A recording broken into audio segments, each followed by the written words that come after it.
making this film to follow Emma's about mental health. It's not something I ever talk about what goes on in my brain. I've had a lot of experiences long before I knew I was autistic. You'd be in offices and people would attack you, actually attack you, many women. They get you alone and become hysterical in your presence, assaulting you, screaming. I had a woman go berserk at me in an office. Found an excuse. And then sort of stood there going, oh my God, what have I done? Went, ah, and then was completely confused. It was because nothing stopped her doing that to me. It happened a few times, women particularly. You get men doing it in a different way, but mainly women, because I couldn't fight back. I've spent my whole life since I was in school absorbing assaults from other people. And it's because I just can't stand up to other people. I'm kind of childlike figure in some respects, though I might not look it. It would be sussed out how vulnerable I was.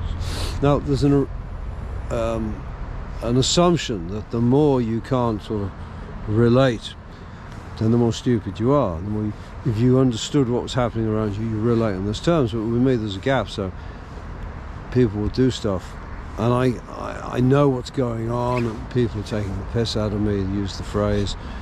I've had people talking nonsense to me, and I knew it was nonsense. So people making a statement, and it's just a collection of coherent points put together in a completely incoherent concept. What's the phrase I'm looking for? Algorithm of ideas, of statements, which you put 1, 3, 9, 11, 24 and 66 together. There's no sequence. And they want to prove to themselves that I'm stupid. And other ones, they just ask an infinite question. You're asking a question, blah, blah, blah. And it goes on 5 minutes. And I've always been too overwhelmed to say, you're taking the piss. You're just talking bollocks. You're full of shit. I can't stand up to people. So this has resulted in mental health issues, of trauma, and I get these explosions of anxiety.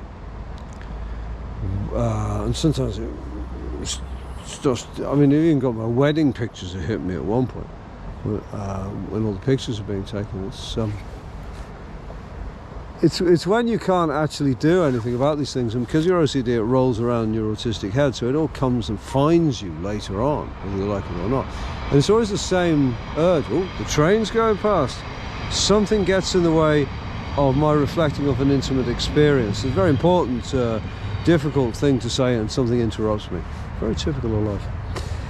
But yeah, it's always the same fantasy of standing up to the person who's causing me the anxiety and saying what I think, or I'm replaying some scenario, or I'm just creating a scenario actually in order to hurt myself, because it's been a lifetime of that kind of thing. And I could go even deeper into more details. I won't reflect on just how hard it has been for me, but it was reflected to me recently that I was this, what they call cis white heterosexual male, very lucky man. Sirens going off, ruining the whole event, and I didn't know what it was to have a hard time. I think everyone knows what it is to have a hard time. It's just different levels of engagement with life, and I have brought a lot on myself being vulnerable, and also just being very intense, and also being me, a lot of mental health issues. I had depression when I was 15 to when I was 20, and then I gave up on that. I never had it again, apart from 4 days in 2004, for reasons that are quite rational. I have always had to strive very hard every day to channel my energy positively, and I find that at the end of the day I always end up in a positive state because I work at that. I do a lot of walking, and I do a lot of engaging with people on a positive basis, and I do a lot of art creativity. The entire basis of the art is to generate something positive, is to have a positive experience, and to then you've got something you can share with others, and to share with others is a good side effect.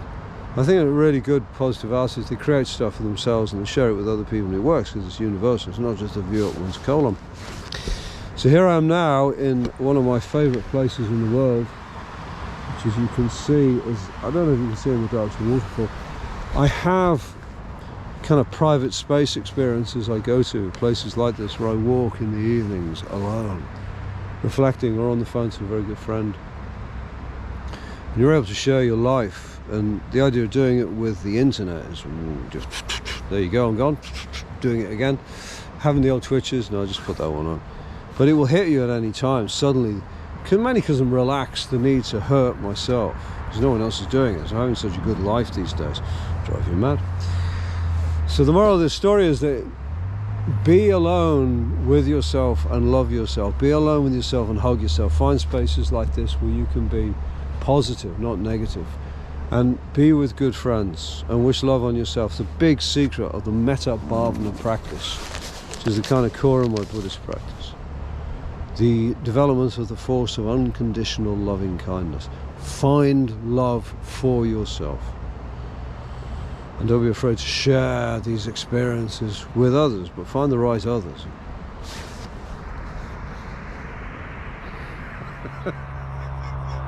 I love the effect.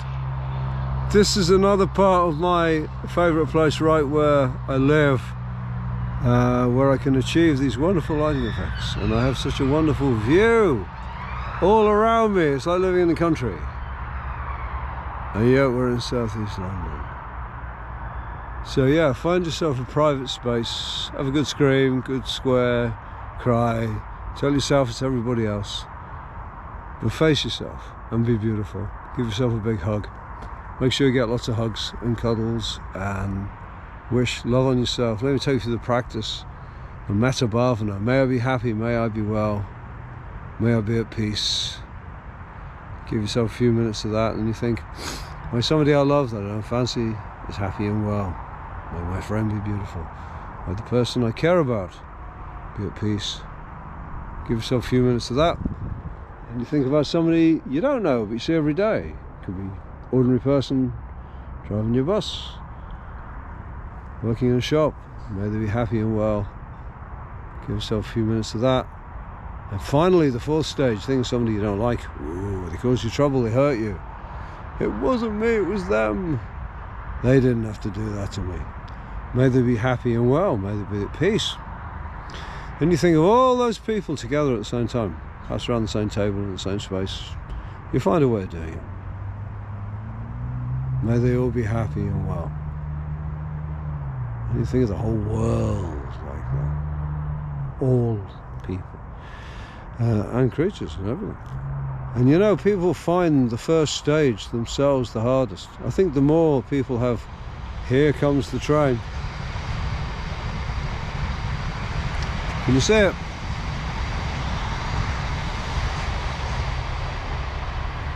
The more people have mental illness and the more that they are... I mean, I visited Bethlehem Museum recently with the hospital and the art gallery, and there was a lot of service users there. And reading the material, you get a strong sense they had no self-love. There was no metta in their hearts for themselves.